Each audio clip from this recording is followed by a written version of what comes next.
God's capacity for producing kairos through logos has been identified, or to use an older term, incarnated in a particular individual. That Jesus of Nazareth is actually the ultimate kairos, that all the other kairoses were pointing to him and are summed up in him. That he represents the ultimate turning point. And he represents it not only historically, he represents it personally. Because he is a person, you can identify with him, and that kairos can come to take place in you personally. Just like Socrates personalizes the axial revolution and brings it into a direct personal confrontation, the encounter with Jesus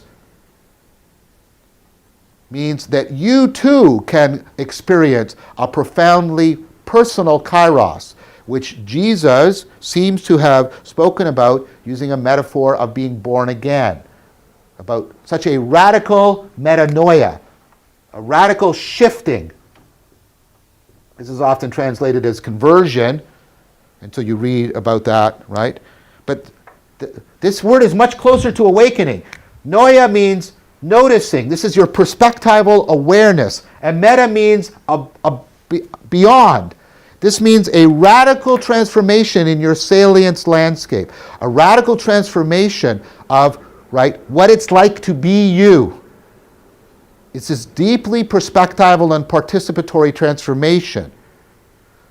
And Jesus is saying he incarnates the principle by which you can intervene in your own personal history, or by which maybe you want to say intervention can occur in your own personal history, such that this metanoia, you will have a new mind, a new heart, a new modal existence. You will be born again. What's going on there? What does this kairos look like?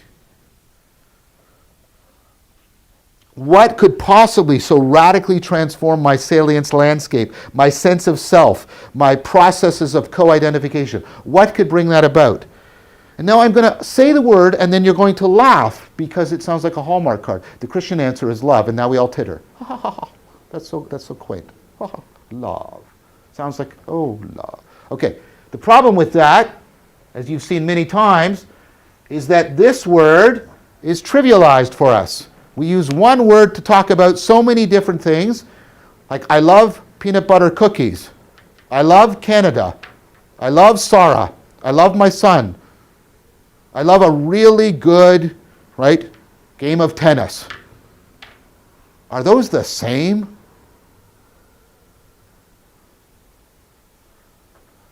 We're even confused about this. We think that love is an emotion. No, it's not. Love is a modal way of being. Love isn't a feeling, and it is not an emotion. How do I know this? Because loving someone can be expressed by being sad when they're absent, being happy when they're present, being jealous when there's somebody else around, being angry when they're neglecting you. Love isn't a feeling. It isn't an emotion. It is a modal way of being. It is an agent-arena relationship.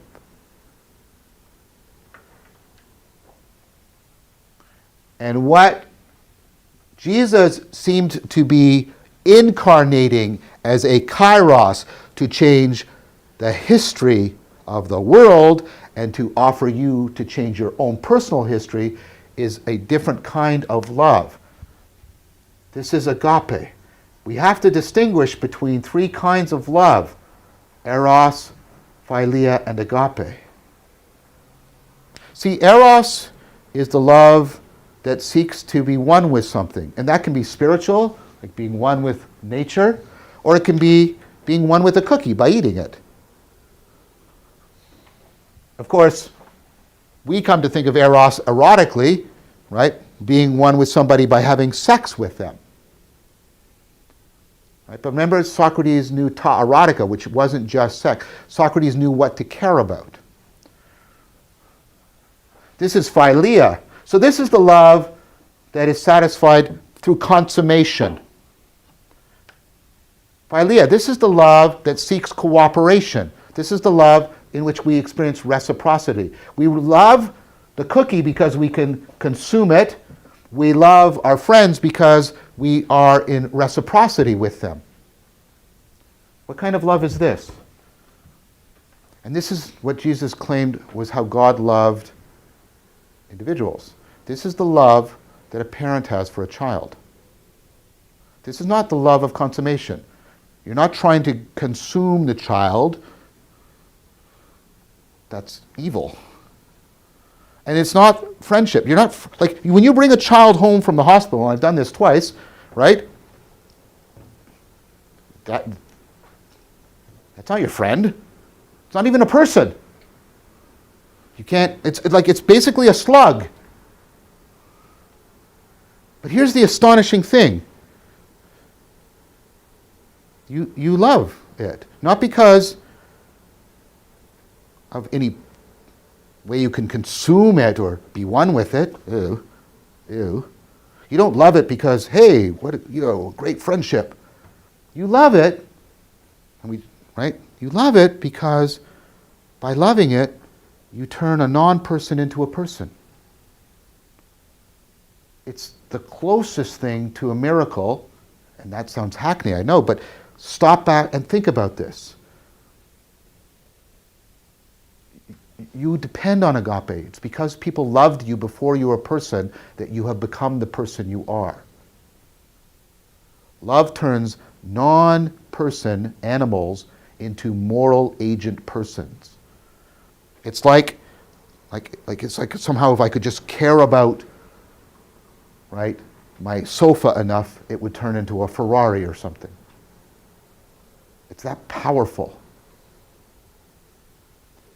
And here's what Jesus was offering. That love can be exacted and made available for all. Here's what is on offer. Here's why Christianity will take the Roman Empire culturally. With agape, Christianity can say to all of the non-persons of the Roman Empire, all the women, all the children, all the non-male citizens, all the sick, all the poor, all the widowed, can take all of those non-persons and say, we will turn you into persons. Persons that belong to the kingdom of God. We'll take another look at this in more detail next time. Thank you very much for your time and attention.